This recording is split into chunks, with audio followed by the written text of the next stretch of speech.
नमस्कार। आपका अखबार के संग में आपका स्वागत है। मैं हूं प्रदीप सिंह।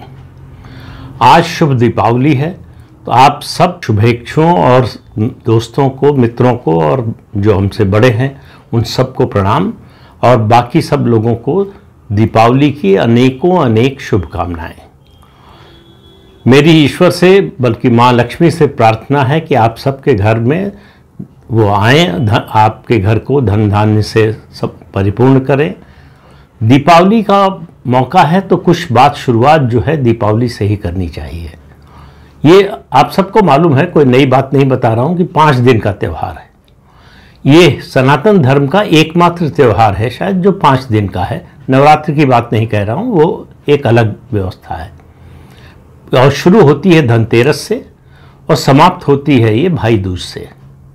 तो मुझे लगता है कि इस देश में जहां 78% से ज़्यादा लोग सनातन धर्म के मानने वाले हों, वहां दीपावली की छुट्टी 5 दिन की होनी चाहिए। ये 5 त्यौहार हैं, इन 5 त्योहारों पर छुट्टी होनी चाहिए एक साथ। उसका नतीजा ये होगा कि नई पीढ़ी को पता चलेगा कि आखिर ये 5 दिन की छुट्टी क्यों। अभी ज़्यादातर बच्चों को पता नहीं होता है कि वो दीपावली जानते हैं, उसके अलावा ज़्यादा कुछ जानते नहीं। धनतेरस पर चूंकि घर में कुछ आता है खरीद कर, इसलिए जानते हैं। भाई दूज को भी अलग से जानते हैं जो लोग भाई दूज मनाते हैं। तो कुल मिलाकर पूरे त्यौहार के महत्व को और उसकी जो आध्यात्मिकता है उसको समझाने के लिए, बताने के लिए भी वैसे भी बताया जाना चाहिए, लेकिन छुट्टी होगी तो मन में एक जिज्ञासा भी उठेगी। एक बात। दूसरा, दीपावली का त्यौहार मुझे लगता है दुनिया में शायद एकमात्र ऐसा त्यौहार है जो सनातन धर्म में ही है, जो स्वच्छता को बहुत ज़्यादा महत्व देता है। आप याद कीजिए और कोई त्यौहार दुनिया में किसी और मजहब में होता हो जहां त्यौहार के आने से कई दिन पहले घर में साफ सफाई शुरू हो जाती है। घर की साफ सफाई का सबसे बड़ा अभियान दीपावली के पहले से चलता है। यानी माता लक्ष्मी को सफाई पसंद है, स्वच्छता पसंद है। ये किसी और मजहब में है क्या, मुझे तो नहीं मालूम है। स्वच्छता पसंद है। धनतेरस से शुरू होता है तो लक्ष्मी का आना, और उसके अलावा धनतेरस का मतलब इसी दिन धन्वंतरी है। धन्वंतरी का मतलब है स्वास्थ्य। अगर स्वास्थ्य नहीं है तो फिर चाहे जितनी लक्ष्मी हो, चाहे जितना पैसा हो, किसी काम का नहीं। अमावस्या के दिन दीपावली मनाई जाती है, दिए जलाए जाते हैं। तो अमावस्या को अंधेरा होता है, अंधेरी रात होती है, दिया जलाया जाता है। और इसी दिन भगवान श्री राम लंका से अयोध्या लौटे थे, उसकी खुशी मनाई जाती है। उस खुशी में बहुत कुछ होता है। उस खुशी में सनातन धर्म के लोग पटाखे भी छोड़, इस पर बड़ी बहस हो चुकी है। आपके जो है धर्म ग्रंथों में, धार्मिक पुस्तकों में पटाखे का कोई जिक्र नहीं है। इस पर बहुत कुछ लिखा जा चुका है, बताया जा चुका है। लेकिन ये कलयुग का समय है, यहां इन बातों से बात नहीं बनती। आज की तिथि में, आज के दौर में मर्यादा पुरुषोत्तम भगवान श्री राम को मर्यादा पुरुषोत्तम नहीं माना जाता। अगर माना जाता तो उनको 500 साल तक उनके मंदिर के लिए लड़ाई नहीं लड़नी पड़ती। अयोध्या में भगवान राम का मंदिर बनेगा कि नहीं, ये हमारी सर्वोच्च न्यायालय अदालत तय करती है। आप इससे अंदाजा लगा लीजिए। और उसके अलावा हम अपने त्योहार पर खुशी कैसे मनाएं, ये तय करता है सुप्रीम कोर्ट। सुप्रीम कोर्ट साल के 365 में से 364 दिन चुप रहता है। उसको पर्यावरण की चिंता नहीं होती, उसको प्रदूषण की चिंता नहीं होती। लेकिन दीपावली आने से पहले उसको प्रदूषण की बहुत चिंता हो जाती है और टारगेट किया जाता है पटाखों को। पटाखे और मौकों पर जलाए जाते हैं, शादियों में जलाए जाते हैं। उसके अलावा नए साल पर, जो कैलेंडर ईयर है जिसको क्रिश्चियन न्यू ईयर कहते हैं, उस पर जलाए जाते हैं। और उसके अलावा दूसरे मजहबों के ऐसे त्यौहार के मौके हैं जिन पर पटाखे जलाए जाते हैं। किसी पर कोई रोक, कोई ऐतराज नहीं है। दिवाली पर पटाखे जलाए जाएंगे तो लोग प्रदूषण से मर जाएंगे, ऐसा दृश्य बनाया जाता है, ऐसा वातावरण बनाया जाता है। तो सुप्रीम कोर्ट तुरंत सक्रिय हो जाता है कि पटाखे नहीं बजने चाहिए, पटाखे नहीं छुड़ाए जाने चाहिए। इसी तरह से चिंता हो जाती है होली पर पानी की। लेकिन आज दीपावली की ही बात करते हैं। तो अब सुप्रीम कोर्ट तय करेगा कि हम आप अपने त्योहार, अपने सबसे बड़े त्योहार मैं कहूंगा दीपावली पर पटाखे जला सकते हैं या नहीं। और इंतजार कीजिए, ये सिलसिला अगर चलता रहा तो एक दिन वो भी आएगा जब सुप्रीम कोर्ट तय करेगा कि दीपावली पर आप दिए जला सकते हैं कि नहीं, क्योंकि उससे भी प्रदूषण फैलता है, तो उसका भी सवाल आएगा। घी और तेल बर्बाद होता है, इसका सवाल उठेगा। तो सवाल उठाने वाले बहुत से हैं, वो लोग हैं जो सनातन धर्म के विरोधी हैं। और अपने देश में एक नई परिपाटी बन गई है, एक नया नियम बन गया है, बल्कि संविधान की एक व्यवस्था संविधानेतर बन गई है कि हिंदू विरोधी होना धर्मनिरपेक्ष होना है। और हमारी अदालतें तो और उनके माननीय न्यायाधीश तो अपने को धर्मनिरपेक्ष बताने में कोई कसर नहीं छोड़ते, साबित करते हैं। अपने फैसलों से तो करते ही हैं, अपनी टिप्पणियों से भी बताने की कोशिश करते हैं कि देखिए हम कितने धर्मनिरपेक्ष हैं। तो हिंदू विरोध और धर्मनिरपेक्षता ये पर्यायवाची बन गए हैं। जो जितना बड़ा हिंदू विरोधी है वो उतना ही बड़ा सेकुलर है। तो ये एक जो है वातावरण, एक जो है परिपाटी, एक नियम सा बन गया है, संवैधानिक व्यवस्था बन गई है। धर्मनिरपेक्षता जो संविधान के प्रियम्बल में नहीं शामिल था, मैं इस पर कई बार बता चुका हूं आपको, संविधान सभा में लंबी बहस हो चुकी है।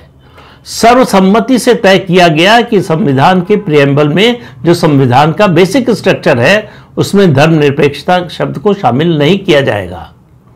लेकिन सुप्रीम कोर्ट कहता है कि ये बेसिक स्ट्रक्चर का पार्ट है, जिसको 1976 में इमरजेंसी के दौरान जब पूरा विपक्ष जेल में था, संविधान सस्पेंडेड था, उस समय जो है संशोधन करके इसको शामिल कर दिया गया।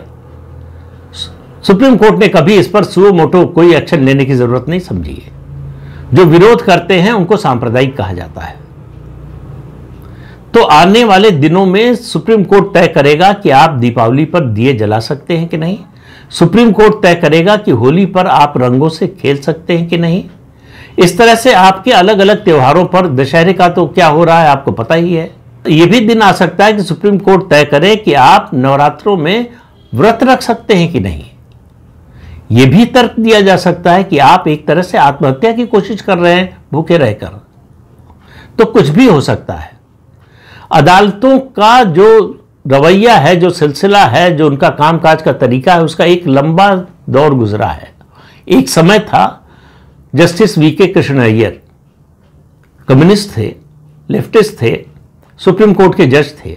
उनसे एक बार पूछा गया था भारत में जो न्यायाधीश हैं उनके बारे में, उनकी गुणवत्ता के बारे में, उनकी क्वालिफिकेशन के बारे में।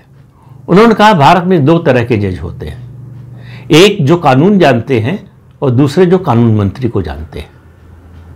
तो ये कानून मंत्री को जानने का सिलसिला कोलिजियम सिस्टम बनने से पहले तक चलता रहा कि कानून मंत्री जिसे चाहेंगे, यानी सरकार जिसे चाहेगी, वो हाई कोर्ट और सुप्रीम कोर्ट का जज होगा। उसकी क्वालिफिकेशन क्या है इससे कोई मतलब नहीं है।